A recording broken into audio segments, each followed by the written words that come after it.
কলকাতা। স্থানীয় সংবাদ পড়ছে ধৃতি সেন শর্মা। বিশেষ খবর হলো, কেন্দ্র প্রতিযোগিতামূলক পরীক্ষাগুলিতে অনিয়ম ও কারচুপি রুখতে কঠোর আইন প্রণয়ন করেছে। আজ থেকেই তা কার্যকর হচ্ছে।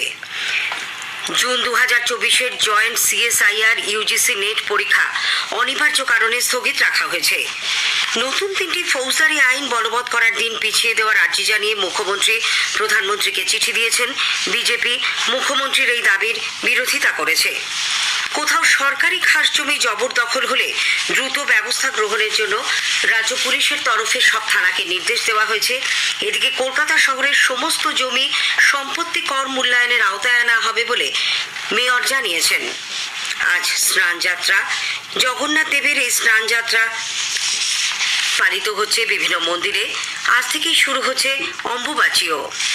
কলকাতার হেয়ার স্ট্রিটের একটি বহুতলে আগুন লাগার ঘটনায় এলাকায় উত্তেজনা ছড়িয়েছে। আসি বিস্তারিত খবরে। কেন্দ্র প্রতিযোগিতামূলক পরীক্ষাগুলিতে অনিয়ম ও কারচুপি রুখতে কঠোর একটি আইন প্রণয়ন করেছে। আজ থেকেই তা কার্যকর হবে বলে সরকারি গেজেটে প্রকাশিত নির্দেশনামায় কর্মী বিষয়ক দপ্তরের পক্ষ থেকে জানানো হয়েছে। এতে সর্বোচ্চ 10 বছরের কারাবাস এবং 1 কোটি টাকা পর্যন্ত জরিমানার সংস্থান রয়েছে। উল্লেখ্য, পরীক্ষায় কারচুপি ঠেকাতে public examination prevention of unfair means bill 2024 লোকসভায় 6 ফেব্রুয়ারি এবং রাজ্যসভায় 9 ফেব্রুয়ারি পাশ হয়। রাষ্ট্রপতি দ্রৌপদী মুর্মু 12 ফেব্রুয়ারি তা অনুমোদন করার পর এটি আইনে পরিণত হয়েছে। এই আইনে সংঘ লোক সেবা আয়োগ UPSC, staff selection commission SSC, national testing agency NTA, railway recruitment বোর্ডের পরিচালিত সমস্ত পরীক্ষা এবং ব্যাংকিং রিক্রুটমেন্টের সব পরীক্ষায় যে কোনো রকম অসাধু উপায় ঠেকাতে সব রকমের ব্যবস্থা গ্রহণের সংস্থান রয়েছে।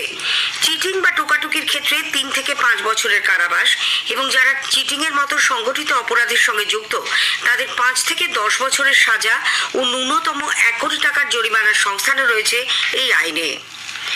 জুন 2024-এর জয়েন্ট CSIR UGC নেট পরীক্ষা অনিবার্য কারণে স্থগিত রাখা হয়েছে। এ মাসের 25 থেকে 27 তারিখের মধ্যে এই পরীক্ষা হওয়ার কথা ছিল। ন্যাশনাল টেস্টিং এজেন্সি NTA এক বিবৃতিতে জানিয়েছে, কিছু সমস্যার কারণে এই পরীক্ষা আপাতত পিছিয়ে দেওয়া হচ্ছে। পরে সরকারি ওয়েবসাইট মারফত পরিবর্তিত দিনক্ষণ ঘোষণা করা হবে।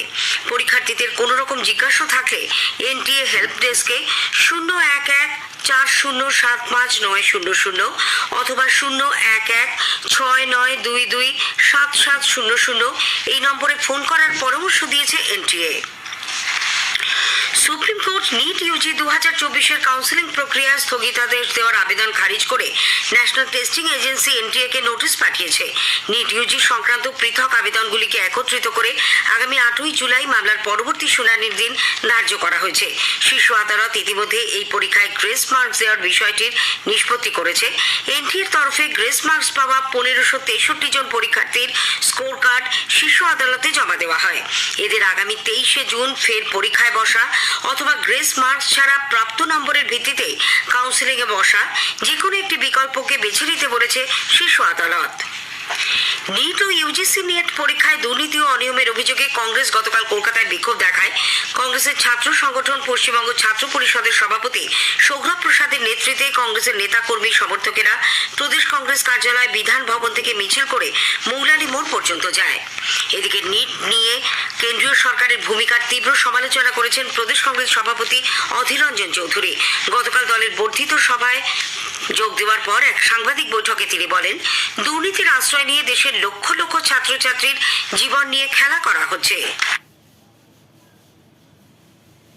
মন্ত্রীকে বলতে হচ্ছে CBI তদন্ত বা উচ্চ পর্যায়ে তদন্ত কেন?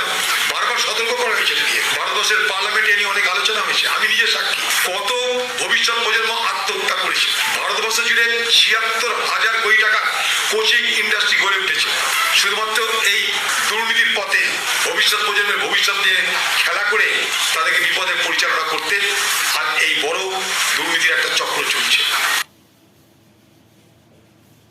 বাম ছাত্র সংগঠন SFIও UGC নেট বাতিল এবং নিট ও কেন্দ্রীয় বিশ্ববিদ্যালয়ে প্রবেশিকা পরীক্ষা ঘিরে অভিযোগ ও বিভিন্ন অসঙ্গতি প্রকাশ পাওয়ায় উদ্বেগ ব্যক্ত করেছে। সংগঠনের সর্বভারতীয় সাধারণ সম্পাদক ময়ূক বিশ্বাস গতকালের প্রেক্ষিতে কেন্দ্রীয় শিক্ষামন্ত্রীর অবিলম্বে পদত্যাগের দাবি জানান। পাশাপাশি সংগঠনের পক্ষ থেকে সুপ্রিম কোর্টের তত্ত্বাবধানে তদন্তেরও দাবি জানানো হয়েছে। তাই আমরা এই সময় এসএফআই দাবি জানাচ্ছি দ্রুত সুপ্রিম কোর্টের তত্ত্বাবধানে উচ্চ স্তরের একটা তদন্ত করা উচিত। ইতিমধ্যেই আমরা নিট এবং নেটের মতো পরীক্ষায় দুর্নীতি এবং প্রশ্ন ফাঁসের বিষয়টিতে সুপ্রিম কোর্টের তত্ত্বাবধানে তদন্তের দাবি জানিয়েছি। সেই মতো কেস ফাইলও করেছি সুপ্রিম কোর্টে। লক্ষ্য একটাই, যাতে পরীক্ষার্থীরা ন্যায় বিচার পায়।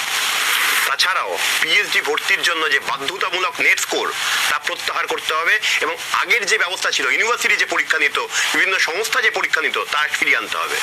সাম্প্রতিক নেট ও নিট পরীক্ষায় যাতায়াতের জন্য পড়ুয়াদের যে বিপুল ক্ষতি হয়েছে, যে অ্যাডমিশন ফি, তা দিতে হবে এবং শিক্ষা মাফিয়াদের রংবাজি শেষ করতে হবে। ভারতীয় ন্যায় সংহিতা, ভারতীয় সাক্ষ্য অধিনিয়ম এবং ভারতীয় নাগরিক সুরক্ষা সংহিতা নামে যে নতুন 3টি ফৌজদারি আইন আগামী 1 জুলাই থেকে চালু হতে চলেছে, তার বিরোধিতা করে বলবৎ করার দিন পিছিয়ে দেওয়ার আর্জি জানিয়ে মুখ্যমন্ত্রী মমতা ব্যানার্জি প্রধানমন্ত্রী নরেন্দ্র মোদীকে চিঠি দিয়েছেন।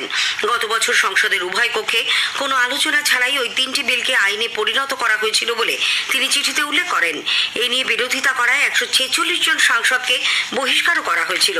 এ বিষয়ে নবনির্বাচিত সাংসদ সামনে ওই 3টি আইন উপস্থাপন করে আলোচনার আবেদন জানিয়েছেন মুখ্যমন্ত্রী।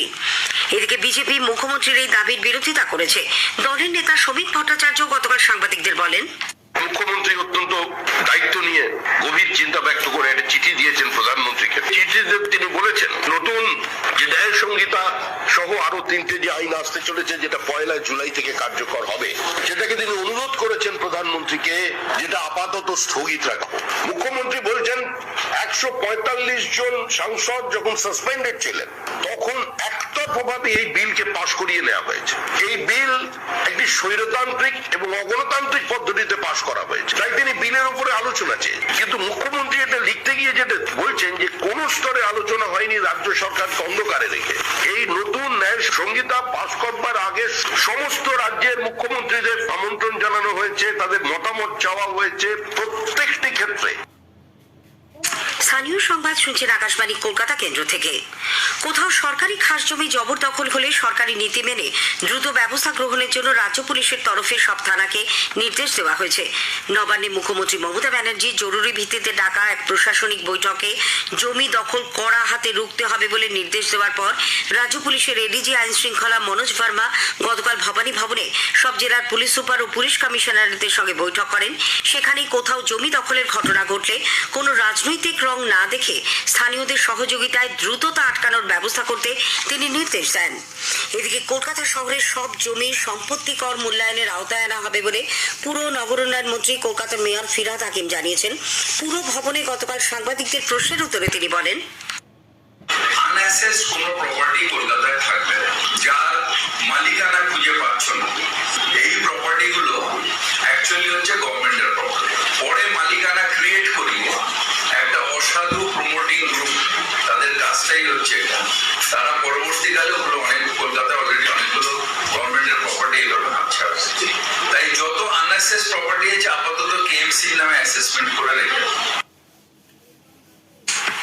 কয়লা পাচার কাণ্ডে সিবিআই ইসিএল এর মতো উচ্চপদস্থ এক কর্মী সহ 2 জনকে গ্রেপ্তার করেছে। ধৃতদের মধ্যে রয়েছেন ইসিএল এর জেনারেল ম্যানেজার নরেশ কুমার ও তার সহযোগী অশ্বিনী যাদব। 2 জনকেই গতকাল আসানসোলের বিশেষ সিবিআই আদালতে তোলা হলে বিচারক সোমবার পর্যন্ত সিবিআই হেফাজতের নির্দেশ দেন। স্বাস্থ্য দপ্তর এবার সিলিকোসিসে আক্রান্তদের চিকিৎসার জন্য রাজ্য জুড়ে শিবিরের আয়োজন করবে। এতদিন রাজ্যের নির্দিষ্ট কিছু এলাকায় এই ধরনের শিবিরের আয়োজন করা হতো। পাশাপাশি সিলিকোসিস রোগ সম্পর্কে সচেতনতার প্রচারে আশা কর্মীদের ব্যবহার করারও সিদ্ধান্ত নেওয়া হয়েছে। আজ স্নান যাত্রা। জ্যৈষ্ঠ পূর্ণিমা তিথিতে জগন্নাথ দেবের এই স্নান যাত্রা পালিত হয়ে থাকে। ঐতিহ্যবাহী উৎসবকে ঘিরে সেজে উঠেছে পুরীর জগন্নাথ মন্দির, হুগলির মাহেশের জগন্নাথ মন্দির, ইস্কন মন্দির প্রভৃতি। স্নান যাত্রা উপলক্ষে আজ জগন্নাথ দেব, বলরাম ও সুভদ্রাকে মূল মন্দির থেকে বাইরে নিয়ে আসা হবে পবিত্র স্নানস্থলে। 628 বছরে পদার্পণ করা মহেশের স্নান যাত্রা উপলক্ষে সেখানে জেলা পুলিশের তরফে সব রকমের নিরাপত্তার ব্যবস্থা নেওয়া হয়েছে। নদিয়ার মায়াপুরের ইস্কনের রাজাপুরের জগন্নাথ মন্দিরে এই উপলক্ষে ভোর থেকেই শুরু হয়েছে আরতি। সকাল 8:30টায় হবে অভিষেক। এদিকে আজ অম্বুবাচীও শুরু হচ্ছে, তা ছাড়বে 25শে জুন। এই 4 দিন সমস্ত দেবী মন্দিরে দর্শন বন্ধ থাকবে, ঢেকে রাখা হবে প্রতিমা।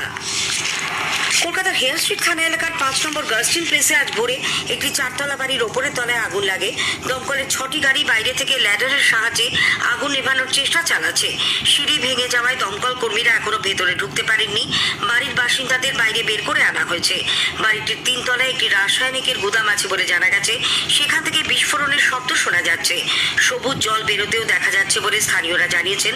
অগ্নিকাণ্ডের জেরে গোটা এলাকা কালো ধোঁয়ায় ছেয়ে রয়েছে।